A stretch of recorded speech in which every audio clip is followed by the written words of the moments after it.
Bueno, como les decía, las zapatas son aquellos apoyos que normalmente se sueldan en la cañería y se apoyan o sobre el suelo o sobre algún apoyo hecho, digamos, de profeso justamente para distribuir la carga de la cañería sobre el mismo. ¿Sí? Bien, voy a mostrarles ahora algún catálogo que también se los he puesto en los apuntes.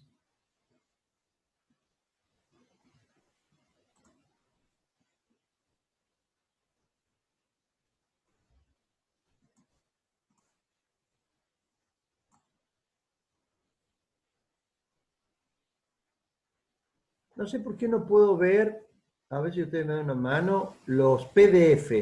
Yo tengo abiertos todos acá y no veo los PDF. No sé si es una... Debo ver alguna configuración de la computadora porque veo los PDF que tengo abiertos, no los veo.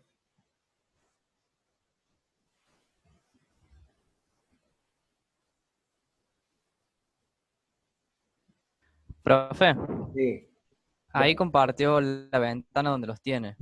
sí, bueno, pero viste que cuando me abre lo otro, cuando yo comparto, me abre todo, y yo los tengo abiertos, ¿ve? Pero no tengo los PDF acá en pantalla. Ahora no estoy viendo. Si me comparte, lo ayudo. Dale,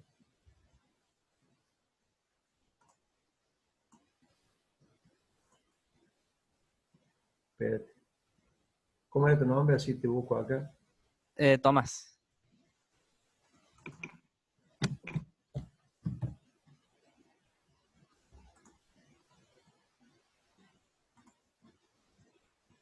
Uf,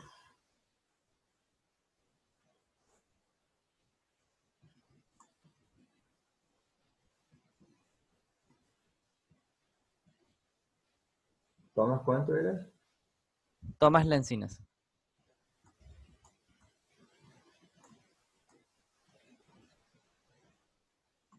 Ahí está.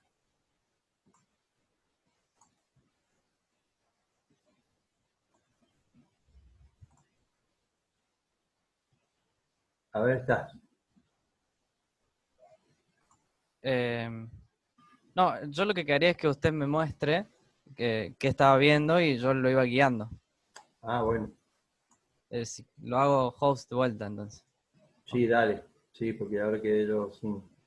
Ahí está. Bueno, mira. ¿Ahí vos estás viendo la pantalla o no? No.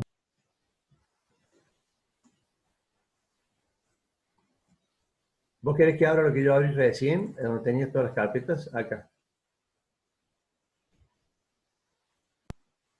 No, que abra los PDF y me comparte la ventana de los Ah, PDF. Que seguro se abren en pestañas, digamos, y hay que irlo como cambiando.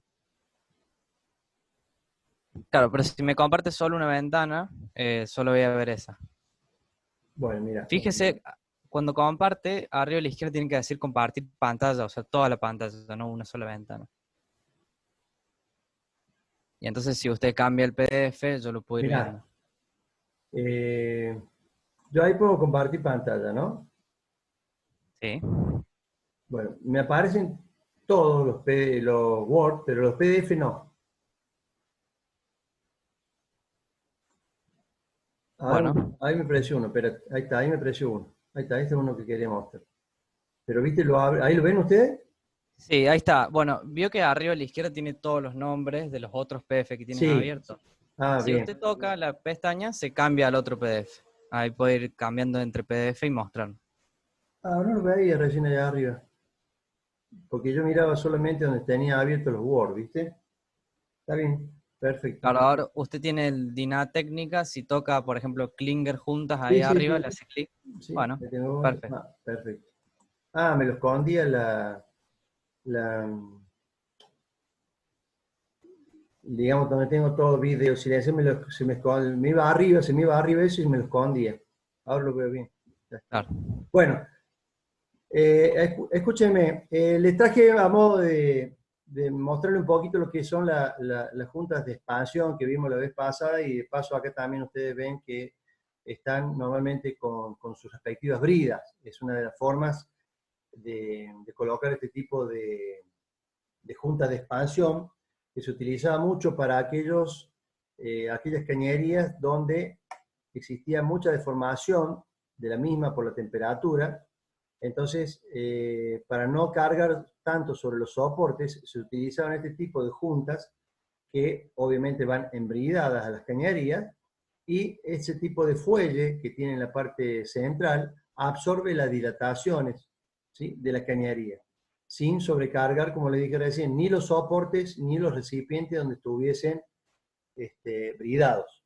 Bien, obviamente que vienen de muchos tamaños y de muchos materiales, de acuerdo a cuál fuese el proceso para el cual lo estemos necesitando, ¿sí? Fíjense, además, no solamente de absorber el movimiento axial, fíjense ustedes que si hay algún tipo de movimiento también en lateral o angular, también lo absorben.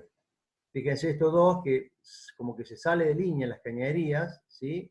Y acá hasta un movimiento angular hacia la cañería. Bueno, también ese tipo de bridas de expansión, digamos, también se puede utilizar para esos casos, donde una cañería o cambia de altitud, de dirección levemente, obvio, o sufre esa deformación justamente por el calentamiento o por la presión cuando la cañería comienza a funcionar. Y lo demás, bueno, son todos justamente tamaños y dimensiones de este tipo de juntas, ¿no? Juntas de expansión. Bueno, esto es más de lo mismo, después ustedes lo pueden ver, se los puse también ahí en el aula virtual. Fíjense el tamaño que tienen estos. Y algunas aplicaciones ya en montaje de plantas. Fíjense. Sea, por ejemplo, aquí, para no sobrecargar este elemento ni de arriba ni de acá de costado, porque estas cañerías seguramente dilatan, entonces esa junta de expansión se coloca ahí a los fines de que no sobrecarguen a este elemento de un esfuerzo extra. Bueno, acá hay aplicaciones sobre cañerías. Bien. Vamos ahora a ver un poco de la unión bridada. De la unión bridada que les mencioné al principio.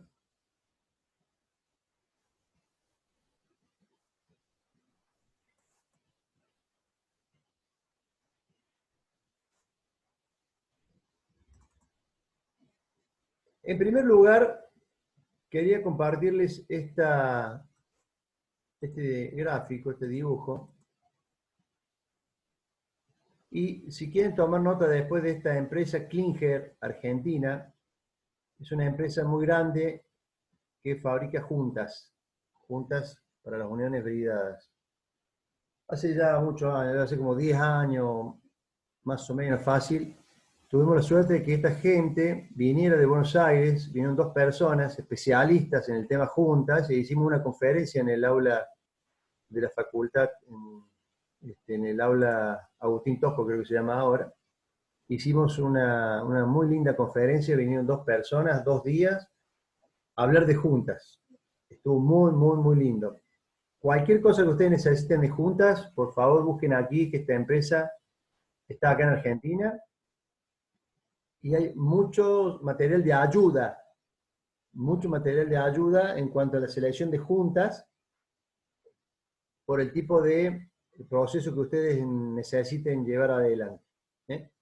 Bueno, este gráfico, digamos, nos da un poco la idea de que la selección de juntas, y cuando hablamos de juntas tenemos que hablar de bridas, de pernos, de tuercas, porque se lo considera como un todo. la unión bridada, algunos se refieren como la unión bridada, y la unión bridada se compone de eso, de las bridas, las juntas, los tornillos y las tuercas.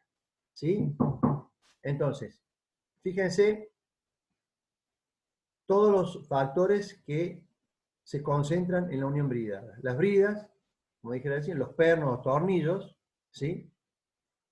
Temperatura, presión, fluido y hasta un control de proceso se podría hacer también en la misma. Entonces, más allá de que el fluido, la presión y la temperatura sean los factores importantes para determinar qué tipo de juntas vamos a colocar, también los pernos, el control que existe y el tipo de brida nos sirve para determinar cuál va a ser la junta verdadera. Vamos ahora, este es un apunte muy interesante, léanlo todo, yo le voy a solamente dar un repaso, ¿no es cierto?, de algunos puntos que me parecen importantes. Es una guía, de la utilización de juntas y elementos de sellado, ¿sí? Esta es una asociación mundial que, como si fuera una norma, ¿sí?, se dedica a todo lo que tenga que ver con elementos de sellado. Y como ustedes ven acá, ya habla de juntas y bridas. Las bridas, les voy adelantando que las bridas, la selección de las bridas no es muy difícil. Las bridas son elementos, como ustedes ven, han visto así en las fotos, que son elementos de acero forjado que tienen una cierta cantidad de agujeros, y la brida tiene dos formas de seleccionárselas.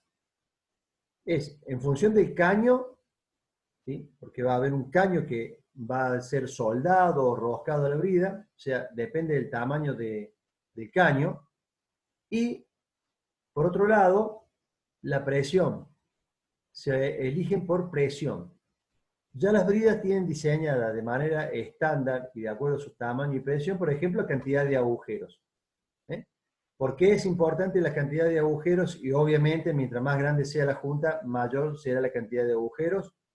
¿Por qué es tan importante? Porque la distribución del esfuerzo, del apriete de la brida, del sellado de la brida con las juntas, es muy importante que se distribuya perfectamente.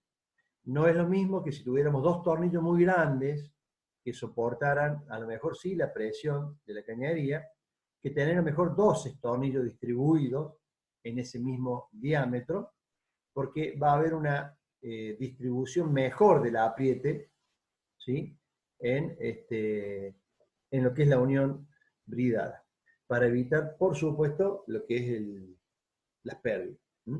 Bien, es una guía bastante práctica, tiene definiciones muy teóricas y a la vez aplicables directamente. Y al inicio hace mención de algunos resultados que puede traer aparejado una mala junta, un mal sellado de junta, ¿sí? Primeramente hace una definición, digamos, de cuáles serían las condiciones de aplicación y manera de tratar cada una de las cosas. Por ejemplo, de las bridas, de los materiales de junta, de las arandelas y tuercas, hasta incluso es necesario tener muy en cuenta, por ejemplo, la junta, cuál es el tipo de corte que se hace, el almacenamiento y la manipulación.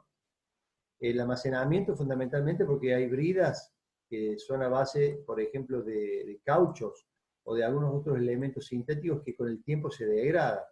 Y si estamos en un lugar de almacenamiento de excesivo, por ejemplo, calor, y se lo almacena durante mucho tiempo, puede perder sus características y sus cualidades. Por lo tanto, fíjense que no, las bridas hay que tener en cuenta hasta eso, ¿no? Y la manipulación también, porque ya sea en el corte, en el traslado, en la colocación, si llegamos a dañar de alguna manera la junta, se echaría por tierra el sellado, por lo tanto, no duraría nada o sería deficiente, ¿cierto? Bueno, tratamiento de superficie, si lo hubiera, instalación de las mismas, también hay todo un procedimiento para el caso de cambio de juntas, cuando hay que aflojar las tuercas y volver a ajustar, o cuando se coloca por primera vez, ¿no es cierto? Hay una cuestión de alineamiento de la cañería de tal manera que la brida se encuentren paralelas entre ellas. No podemos hacer un sellado de bridas que se encuentren inclinadas unas respecto del otro, porque no habría un sellado óptimo, ¿verdad? Con respecto a acá la recomendación principal que hace tiene que ver con el objetivo primordial de una junta es retener, digamos, las pérdidas o contener el fluido o gas, que sería peligroso, sobre todo si fuese un fluido o un gas tóxico, ¿no es cierto? Tendríamos un evidente problema de contaminación en el medio ambiente, a las personas, etcétera, etcétera. O sea que resalta que el objetivo principal es el de sellado o el de cierre hermético de la cañería. Entonces, es necesario una selección muy justa, digamos, de la brida más adecuada para nuestras necesidades. Hay, obviamente, legislaciones medioambientales en donde puede ser multada la empresa, ¿no es cierto?, por emisiones y fugas de elementos tóxicos al medio ambiente. Y si no fueran tóxicos, también porque podrían llegar a ser peligrosos, ¿no es cierto?, para la gente, e inclusive algunas pérdidas pueden llegar a ser importantes y tenemos una pérdida de rendimiento, con lo cual perderíamos o aumentaríamos nuestros costos porque la eficiencia de la instalación se vería afectada. Eso es muy importante a tener en cuenta, más allá que si nuestro fluido es o no contaminante, nosotros estamos perdiendo energía en esa fuga, por lo tanto nuestra eficiencia se va a venir abajo. Y cuando la eficiencia se viene abajo, los costos aumentan y no podemos competir. Fíjense en este pequeño triángulo, ¿no?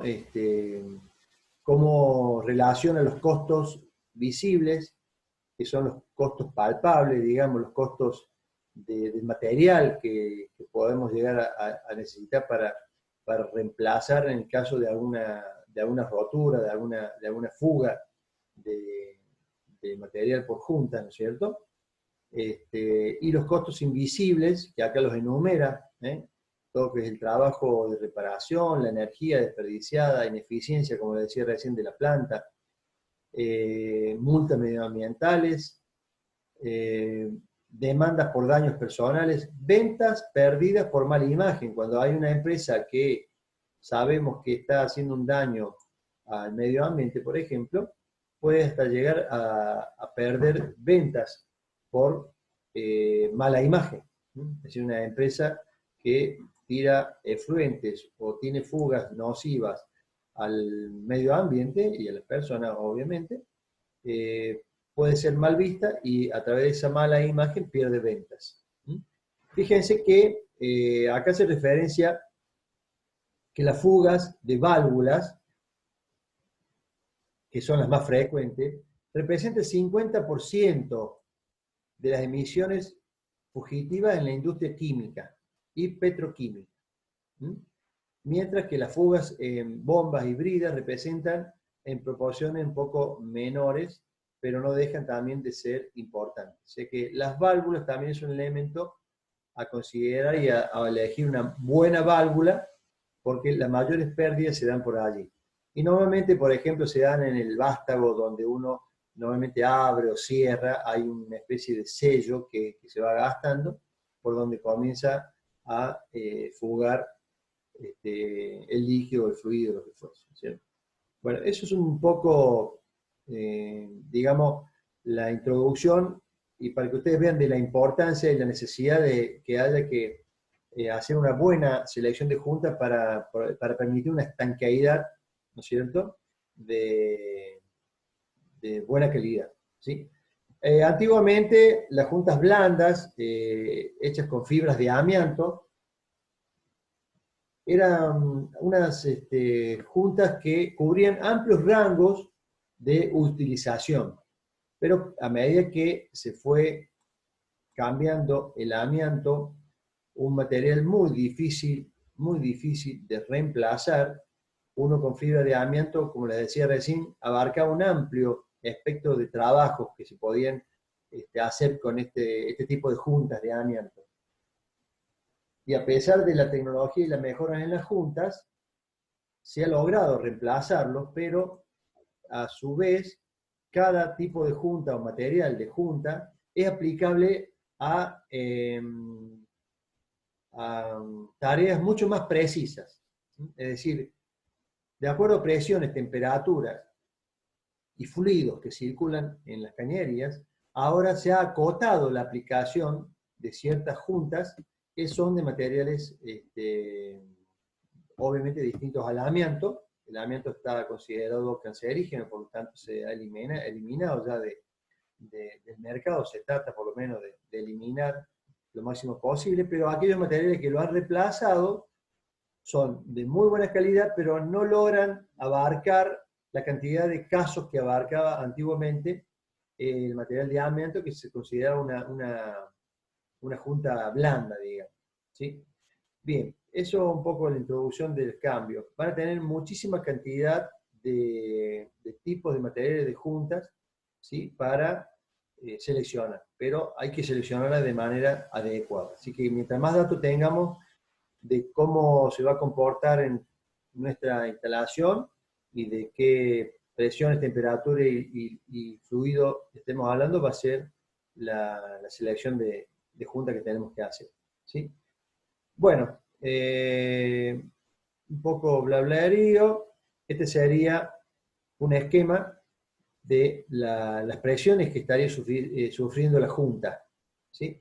Presiones de compresión cuando se ajustan los tornillos para cerrar la junta. Y después tenemos el empuje hidrostático axial, que es el que trata de abrir la junta, ¿sí? Y la presión interna del fluido, que trata de expulsar la junta, trata de hacerla salir de su lugar de alojamiento. ¿Sí? Entonces, para responder a estas condiciones, ¿sí? Debemos hacer un buen cálculo general de la unión bridada.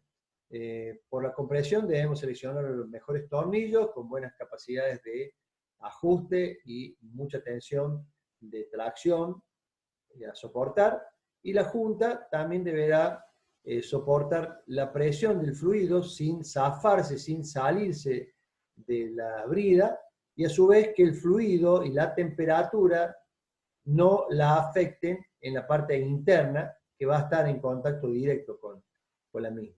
¿Sí? Bien, bueno, aquí entonces tenemos un poco cuáles serían los procedimientos, ¿no?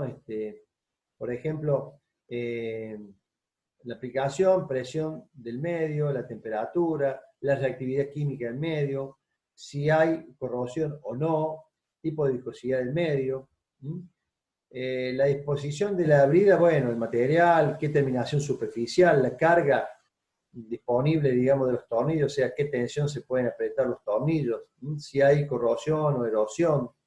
Y cuanto a la junta, resistencia al blackout, que sería esa expulsión que yo le hablaba recién, sería como un resbalamiento de la junta, resistencia a la fluencia, relajación del efluxo de compresión, capacidad de recuperación elástica o de elasticidad. Esto es muy importante en la junta. La junta va a ser deformada elásticamente cuando se la comprima por medio de los tornillos en el ajuste, pero a su vez, cuando esos tornillos se traccionen por efecto de la compresión o del calentamiento de la cañería, el tornillo va a relajarse y va a ceder parte de la fuerza que estaba haciendo, y la brida va a tender a separarse. Por lo tanto, la junta allí debe trabajar de manera elástica y acompañar esta dilatación de la brida, acompañar para no perder contacto con la brida misma y permitir así entonces la fuga del gas o el material que esté circulando por la cañería. Por lo tanto, la junta tiene que tener una cierta elasticidad. Bueno, las uniones bridadas obviamente que fallan por un montón de motivos. El ajuste puede ser uno de ellos. Después más adelante aquí hay una fórmula con la cual se determina el ajuste de los tornillos, que siempre tiene que hacerse de manera calibrada, se hace con torquímetros que miden la fuerza que uno hace a los tornillos. Siempre debe ser torqueada por lo que le decía anteriormente. Primero debe asegurar el contacto entre las bridas y la junta, y a su vez, cuando ceda por tracción ese tornillo, no debe ceder mucho, por lo tanto tendría que tener una tensión importante dicho tornillo, que son de acero al carbono, con un tratamiento térmico que aumenta la resistencia. Y no solamente aumenta la resistencia a la tracción, digamos, cuando uno lo ajusta, sino también al creep. Puede estar sometido a temperaturas y ese esfuerzo permanente le puede llevar a deformar de tal manera, a entrar en creep o fluir hasta llegar a la rotura, ¿cierto? Bien, Profe, algunos esquemas, hay bridas que tienen una especie, le llaman disposición flotante, acá está la junta en el medio, y en este caso de contacto porque la junta no tiene posibilidad de salir hacia afuera como esta, no tiene posibilidad de que la expulse la presión interna. Obviamente que va a producir un sellado, pero se va a evitar de que se trate de salir la junta de su lugar. Y profe, después, sí, la escucho. una consulta. Si la brida es de acero inoxidable y los tornillos de acero al carbono, ¿no harían una pila? No, en esos casos necesitamos tornillos y tuercas de acero inoxidable también. Sí, Ah, bueno, sí, sí, porque ahí estaríamos teniendo una corrosión galvánica. ¿Mm? claro. Sí, por eso la Eh, pregunto. sí, sí, está bien la pregunta, pero siempre recuerden, ese tema de la corrosión es muy importante tenerlo en cuenta. Pero además, por ejemplo, no podemos tener bridas de acero inoxidable con caños de acero al carbón, ¿sí? Las bridas de acero inoxidable tienen que ir con acero inoxidable, porque si tenemos uniones soldadas, tenemos que unir materiales de la misma naturaleza. ¿Estamos? Y en estos casos, de los tornillos, ocurriría el tema de la corrosión galvánica por tener diferentes potenciales. Pero existen tornillos también y tuercas de acero inoxidable, así que no hay ningún problema de poner bridas de acero inoxidable.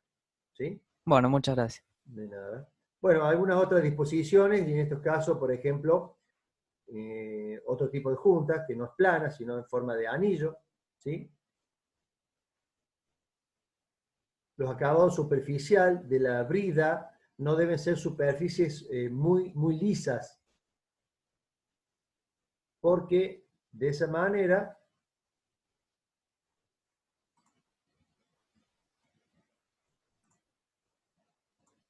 no sé qué pasó, pero...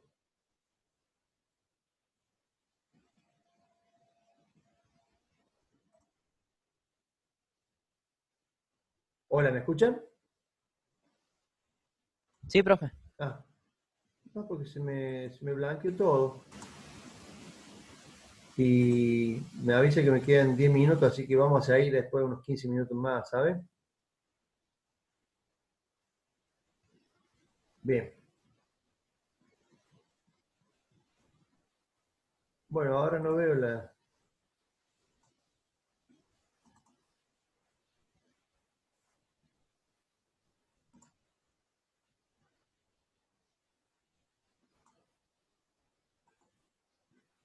Bueno, le decía que el acabado superficial no debe ser muy liso, sino debe tener cierta rugosidad para que la junta no deslice. Cuando esa presión interna trate de sacarla, que no resbale sobre la superficie de la brida. Por lo tanto, debe tener una cierta rugosidad que normalmente de un mecanizado tipo torneado, por ejemplo, es suficiente, ¿no es cierto? O sea que no debe ser una superficie muy lisa, sino que al contrario, debe tener alguna pequeña rugosidad para evitar el deslizamiento y producir una resistencia por fricción, digamos, de alguna forma, que ayudaría al ajuste de sándwich, digamos, que le ha proporcionado el ajuste de los tornillos. Bueno, tornillos que hay de las diversas de más diversos pasos, y formas. Normalmente son de cabeza hexagonal, lo mismo que las tuercas. La mayoría de las veces se le coloca arandelas. Las arandelas lo que hacen es distribuir la carga que se le produce al ajustar los tornillos, distribuirlas más en toda una superficie mayor de la brida.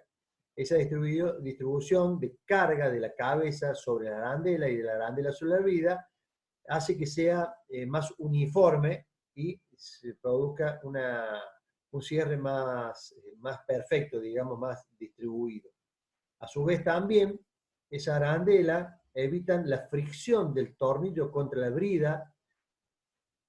Esta fricción lo que hace es engañarnos, entre comillas, en el torqueado de las tuercas y de los tornillos. Cuando mi pinza torqueadora o mi máquina torqueadora me indique 10 kilos a lo mejor, o 20 kilos, si yo no tuviese la arandela, hay muchos de esos kilos que se van en la fricción entre la cabeza y el cuerpo de la brida, o entre la tuerca y el cuerpo de la brida. Por lo tanto, las arandelas, además de distribuir mejor la carga, facilitan y mejoran esa fricción, ¿sí? Y no me engaña tanto, digamos, al momento del torque, de que estoy poniendo 10 kilos y son mentiras. A lo mejor estoy torqueando con 8 kilos. Hay dos que se lo llevó la fricción. Entonces, eso ayuda. Bueno, nunca usar menos tornillos de que lo que la brida me exige, por supuesto, es un consejo ahí.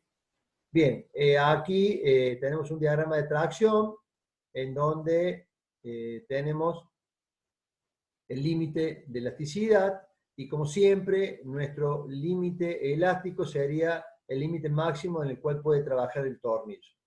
Nunca debemos sobrepasar el límite elástico del tornillo porque entraríamos en peligro, digamos. Sobre todo aquí, donde el tornillo va a trabajar a la tracción y a la compresión, alternativamente, tanto en cuanto la planta pare, arranque, entonces va a producir una fatiga en el material. Si tenemos un material que está sometido a una tensión admisible muy cercana al límite de fluencia o a la deformación elastoplástica, con el correr del tiempo, yo diría que en corto plazo, ya nuestro material va a empezar a tener deformaciones permanentes, con todas las consecuencias que ustedes ya saben. Algunos límites de tracción de los materiales, ustedes a estos tornillos por ahí a lo mejor ya han escuchado, pero uno va y pide 12-9, ¿sí? O 10-9, 8-8, esa es una clasificación en función de la resistencia a la tracción. Y es aproximadamente el valor en megapascal de la tensión de tracción, ¿sí? Fíjense, 1220, acá es 12,9, 1040 es 10,9. Son valores, digamos, para rápidamente uno darse cuenta de aproximadamente de qué tipo de tornillo estamos hablando.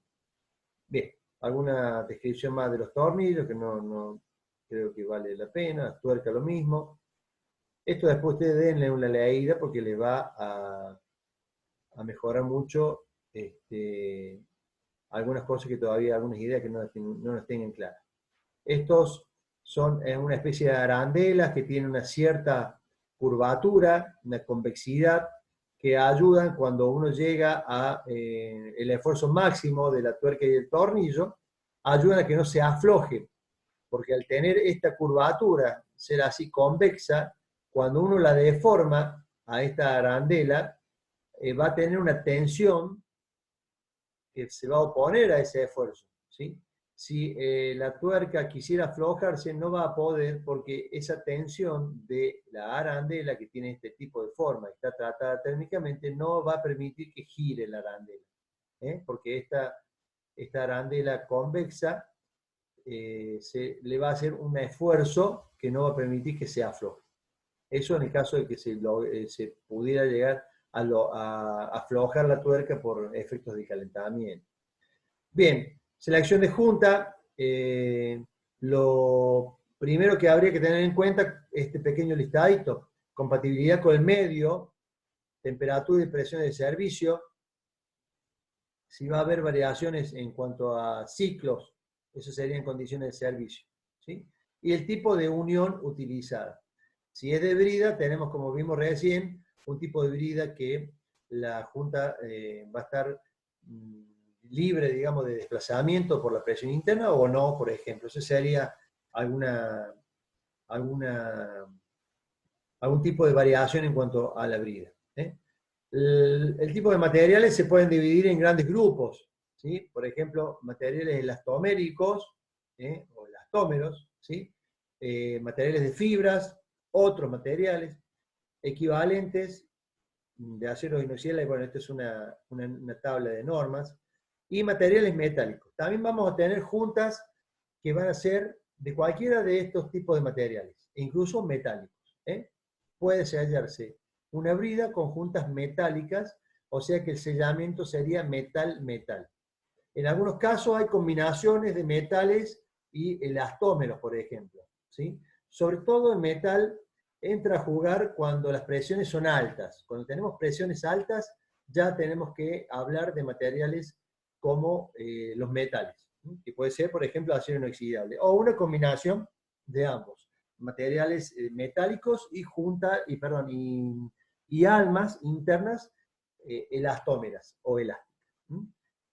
Bueno, aquí hay una definición de cada uno de estos materiales, después ustedes leanlo, pero no habría mucho que agregar. Elastoméricos, fíjense, caucho natural y algunos otros derivados, que son cauchos sintéticos, por ejemplo. Acá a su vez ya vamos teniendo algunas definiciones, por ejemplo, este elastómero, el caucho butilo, ¿sí? Bueno, fíjense que dice buena resistencia a la penetración de gas y ozono, adecuado para ácidos suaves, álcalis y éteres. Sin embargo, es poco resistente a los aceites y combustibles. Ya vamos teniendo una definición de para qué vamos a utilizar estos materiales, ¿sí? Entonces, ustedes, si ya están haciendo algo de la tesis, bueno, fíjense en qué definición de esta se va a encuadrar su producto, y ya vamos a ir teniendo de acuerdo si es un material elastomérico o materiales de fibras, ¿sí? Fíjense, celulosa, fibras de carbono. Bien, aquí tienen definiciones para qué se usan ese tipo de juntas. Grafito flexible, acá ustedes van a tener la definición para qué se utiliza, mica o la vermiculita, PTFE, que es un plástico, etcétera, etcétera. Y este es un equivalente, ¿sí?, de materiales de acero inoxidables. Nosotros normalmente vamos a utilizar la ICI, pero hay equivalencia en DIN, en la UNE, AFOR-UNI, etcétera, etcétera, etcétera. Si se nos corta, vamos a conectar otro ratito más. Bien, esto es un poco la clasificación de los ácidos inoxidables, que ya algo habíamos visto, con mucho cromo y níquel. Materiales metálicos, aquí tenemos los inoxidables, el 316 son aceros inoxidables, y algunas otras aleaciones